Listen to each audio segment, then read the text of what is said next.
Thank you. Well, it is the first day of summer, and that 7-day, man, it's making me melt just look at it. One of the best ways to stay cool, of course, is air conditioning. Yeah, in Florida, it runs generally year-round, but now it's really running now that summer is hit. And our AC units have been working overtime, which is bringing in some substantially higher bills. The Night Beat's Amy Gallo is in North Naples. And Amy, is there any way for people to stay cool for less?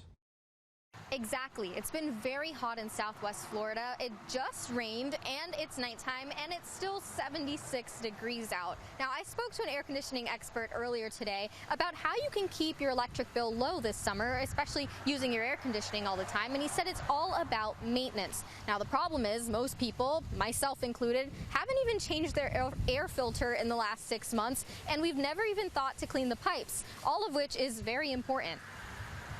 This is an air conditioning unit. It may not look like it, but Chase Garlinghouse of Chase Joseph Air Conditioning says it's a lot like the human body. The filter acts like your lungs, the condensation drain. If you think about it, it all kind of works and functions like your body does. And you wouldn't let your body go a year without a checkup. You wouldn't let it go a day without a shower. And that's how you should be treating your AC if you want to save some cash. Clean the coils, clean the drain line out, disinfect and sanitize the air handler cabinet. Just really want to stay on top of it, because once you let it go, you're going to have a lot of issues. Every 6 months is best, but once a year, that'll suffice. Make sure your filter's changed is one of the biggest things. Depending on your living situation, if you got carpet or animals or more people, then you might need to change it a little bit more often.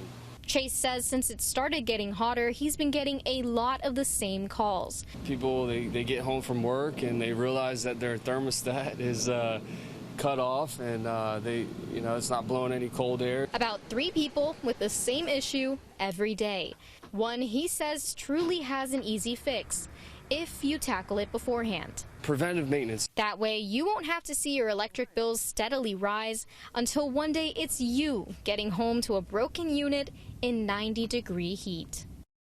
Chase also told me keeping your AC at around 71 degrees for most hours of the day won't necessarily harm your air conditioning unit. He said it's best if you do bring up that temperature to about 75, 76 when you leave the house for the day. That would be best practice. He also mentioned one thing you should never do is if you're heading out for vacation or just leaving your home for a long time, you cannot let the temperature inside the house get above 80 degrees. You want to keep it at about 78 or 79. That way you won't run into any mold issues. In North Naples, Amy Gallo, Wink News.